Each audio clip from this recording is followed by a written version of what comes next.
well, not only East London, why am I saying East London? I mean the Eastern Cape. The reason I got East London on my brain is because of my next guest, but I'm going to introduce you to him in a short while. Just hoping that, of course, this brings lots of tourism and visitors to specifically the Eastern Cape, as you saw there. Now, let's talk more about Meetings Africa, where we are broadcasting from this morning, and it really is quite an interesting year that this is all happening in, especially when you have a president who's decided to double the amount of jobs that are created in the tourism sector. And so this is putting a big responsibility on our CEO of SA Tourism, Sisa Ntshona. It's such a pleasure to see you, and thanks for being with us here on Morning Live. Absolutely. Thank you for having me over, and looking forward to it, yeah. Now, when I said I'm confusing East London and the Eastern Cape, my guest here is from East London, and he has got an amazing small business, SMME. It's called Drifting Raceway Theme Park. Luvuyo Mpambani, good to have you on the program. Welcome. Thank you for having me, Leanne. Absolute pleasure. Yeah. Great. All right. So before I get to you, I want to talk to you about, Cesar, this aspect of creating double the jobs. So we're talking, 700,000 jobs that we've got in this sector, and we've got to double that to like 1.4 million. Yeah, absolutely. I mean, that's the direct jobs that are linked to tourism in itself. And it's all a factor of how many tourists we can get into South Africa internationally, and also how we stimulate domestic tourism. The business event side is an important part of that as well. We tend to forget that tourism not only just leisure but also business events, which is basically what Meetings Africa is about, and making sure that we increase the number of conferences, incentives, meetings that we have in South Africa as well. Yeah, I mean, it's a big, just to give us an idea of what a big money spinner this is, how much does Meetings bring to South Africa in terms of monetary value? Oh wow, I mean, that's big. We probably have about 1.2 million people that come through for conferences every year. South Africa is the #1 conference destination for Africa and the Middle East as well, so it's really picking up quite nice traction in that regard.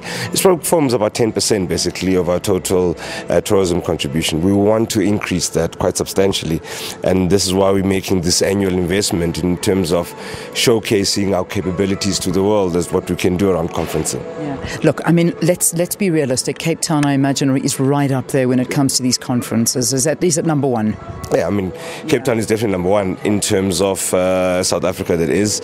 We've also seen the Cape Town Convention Centre. There's a phase 2 that's just been finished as well, so the capacity is growing as well. Yeah. Key here is to make sure that we grow the activities around the MICE space beyond the 3 nodes of Cape Town, Joburg and Durban, but also include the other smaller provinces and start to give them some of the action as well. Yeah, when I refer to Cape Town, and I think we need to, because I mean, when I took a walk around, and I think one of the biggest stalls dedicated here is to the water shortages and to raising awareness about how dire the situation.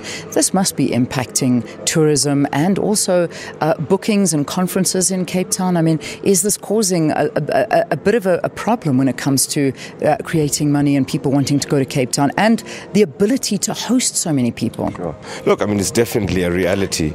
However, the water crisis issue is not unique to Cape Town or South Africa. It's a global phenomenon.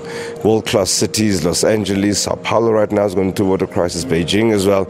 However, that said, Cape Town is at the forefront of leading the change as to how tourism responds to water crisis issues. I tell people that even if it were to rain buckets tomorrow and the dams fill up, we can never go back to the old ways of consuming water.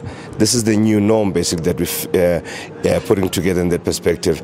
And I'm very encouraged to see the innovation, the out-of-the-box thinking that is coming from industry, hotels, conference organizers as to how to deliver these things. To give a bit of a sense, a lot of the conferences that are being held in Cape Town are becoming water neutral, meaning that basically whatever they consume, they'll restore back into the reservoirs through tracking in some of the water and other innovations coming through. Yeah.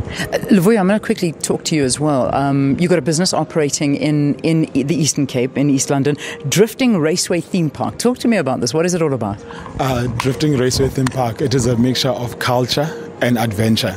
But our focus is also on the adventure team building and also introducing our short-lived visitors who come to East London where they can experience the Xhosa culture. Remember, in the Eastern Cape, that's what we're trying to promote, to say, come and experience with us, whether it's dancing, it's music, it's stick fighting, and also while you're doing that, and also we can be able now you experience your adventure in go-karting, in paintballing, in quad biking, while you are within the city without necessarily traveling long distances is, remember, in most cases when you go to cities, if you want to experience adventure, you need to drive over 10 or 30 kilometers or 50 kilometers. We say you don't have to do that. From the airport, you drive about 10 kilometers.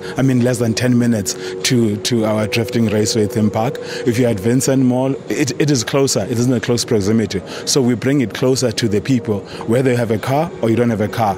So you're able to come and experience the adventure and culture in East London. And also, one of the reasons is that we want, when you go to East London, you must have something to do, because many people will ask, what do you do in East London except the beaches? Yeah. We say then you can come to Drifters. You can come and drift with us and experience both the culture and the adventure at the same time. And meetings is a great platform for you. Do you find that you get a lot of business here? This has been an eye-opener for me, because it was my first time being here. It has helped me a lot in meeting both people, local people and international people.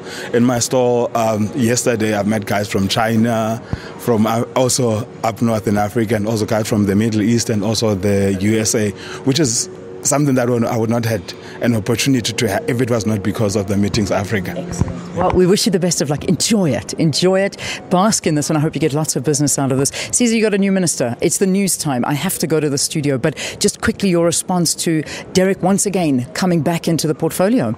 Well, old steady hands. I shouldn't say old, maybe you'll fire me basically, but it's actually exciting to have him back. Good. The agenda hasn't changed. If anything, it's been amplified. We've got to double these numbers, and definitely I know the minister is going to hit the ground running and really give some momentum to some of the programs.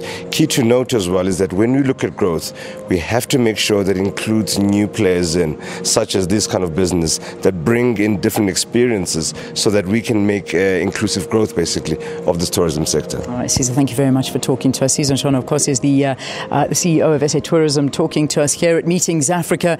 And I know that was one of the biggest stories yesterday, was the swearing in of all of the new and returning ministers. And I'm sure that's one of the stories in the news bulletin. I hand back to you, Palesa. And once again, good morning to you.